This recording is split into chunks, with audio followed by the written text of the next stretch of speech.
샬롬, 복된 토요일 아침입니다. 오늘은 어둠 속의 등불이라는 제목으로 역대하 21장 1절로 10절의 말씀을 보고자 합니다. 여호사밧 왕이 죽고 그의 아들 여호람이 남유다의 왕이 되었습니다. 근데 오늘 본문에 보면 어둠의 이야기와 등불의 이야기가 대조되고 있습니다. 먼저 어둠의 이야기를 한번 보실까요? 3절을 보십시오.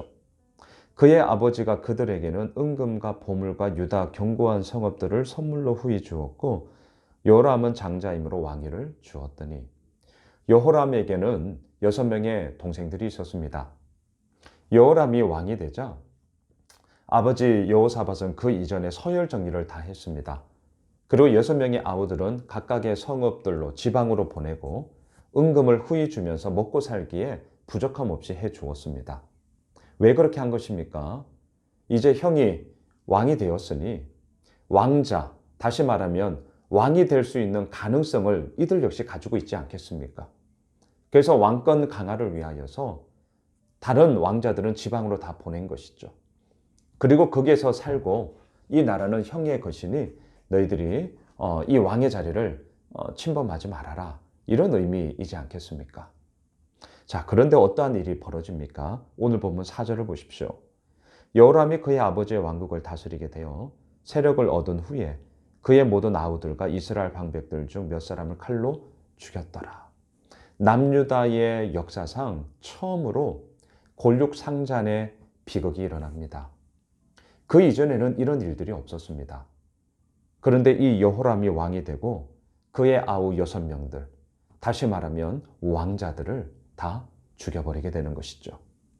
왜냐고요? 물론 왕권 강화라는 명분을 가지고 있었겠죠. 또한 이스라엘 방백들 중 몇 사람도 칼로 죽였습니다. 아마 이 왕자들을 따르고 있는 그러한 대신들이었을 것입니다.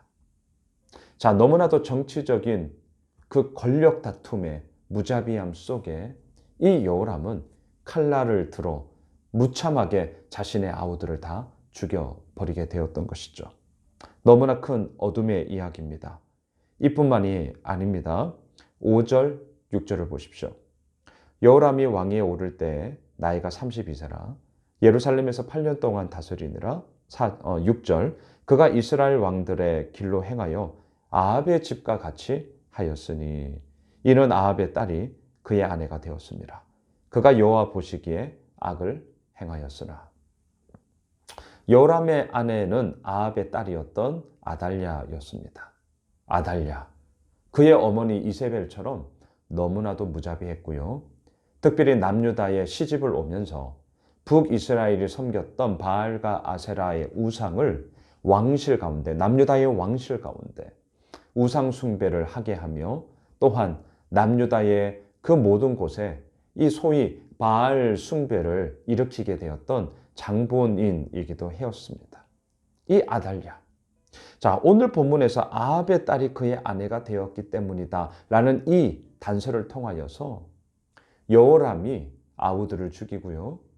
또한 남유다의 온전한 신앙의 정통성을 저버리고 바알과 아세라를 섬기는 우상 숭배의 길로 걸어가게 되었던 결정적인 원인이 바로 아합의 딸이었던 그의 아내 아달랴 때문이었다라고 지적을 하고 있죠. 이 아내의 입김이 너무 셌죠. 예, 너무 셌습니다. 자, 여기서 우리는 질문하게 됩니다. 그러면 여호람이 단지 결혼을 잘못해서 그런 것인가?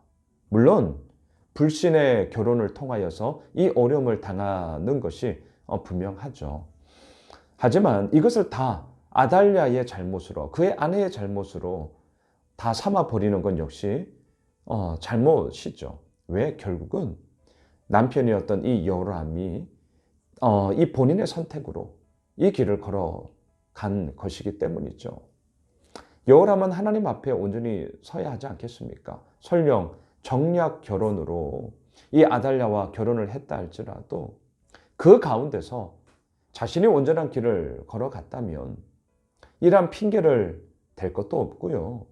오히려 아내에게 선한 영향력을 끼침으로 말미암아 변화의 물꼬를 열 수도 있었던 것 아니겠습니까? 아담을 보는 것 같아요. 하나님께서 내게 주신 여자, 저 여자 하와 때문에 내가 선악과를 먹은 거 아닙니까?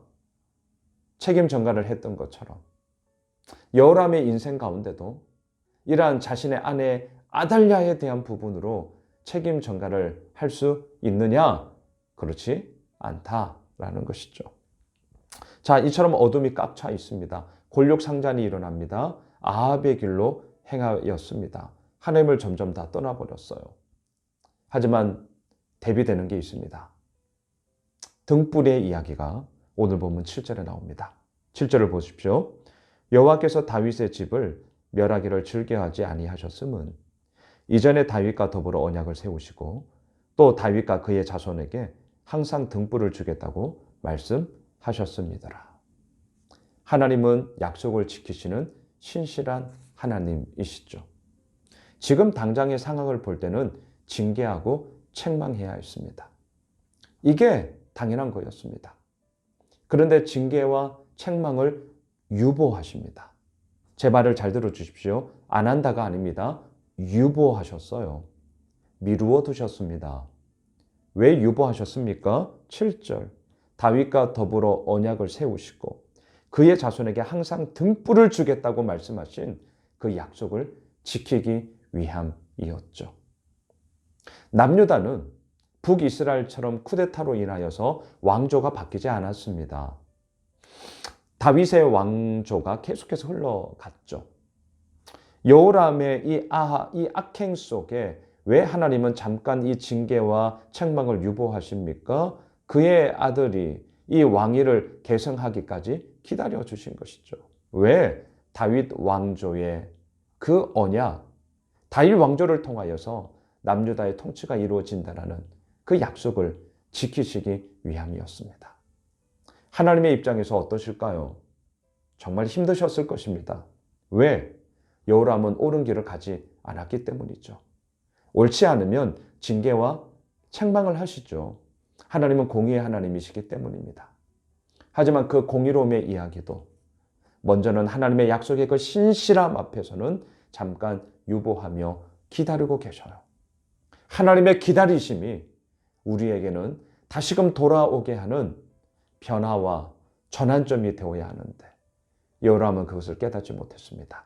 그 결과 오늘 본문 8절로 10절까지를 보시면 에돔의 배반과 림나의 배반의 이야기가 나옵니다. 불의와 악행에 대한 징계가 이루어지고 있는 것을 우리에게 보여주고 있는 것이죠. 말씀을 정리하겠습니다. 어둠 속에 등불이 나옵니다. 왕권 강화라는 빌미로 아우들을 다 죽였습니다. 아합의 길을 따라 바알과 아세라를 섬기는 우상 숭배에 빠집니다. 캄캄한 흑암 가운데 있습니다. 하지만 그곳 가운데서도 한 줄기 밝은 등불이 빛나고 있습니다. 하나님의 언약이었습니다.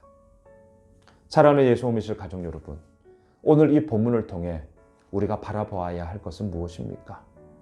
온 땅의 흑암 가운데 있다 할지라도 그 어둠 속에 등불이신 하나님의 신실하심, 또한 그 언약을 지켜나가시는 그 하나님으로 인하여 우리는 오늘도 그 믿음의 여정의 길을 걸어가게 되는 것이죠. 오늘 토요일 한 날이 어둠 속의 등불처럼 오늘도 우리를 비추시며 우리의 신실하심을 통하여서 아버지의 이뤄나가심을 그렇게 이끌어 가시는 하나님을 바라보면 좋겠습니다. 어둠 속의 등불입니다.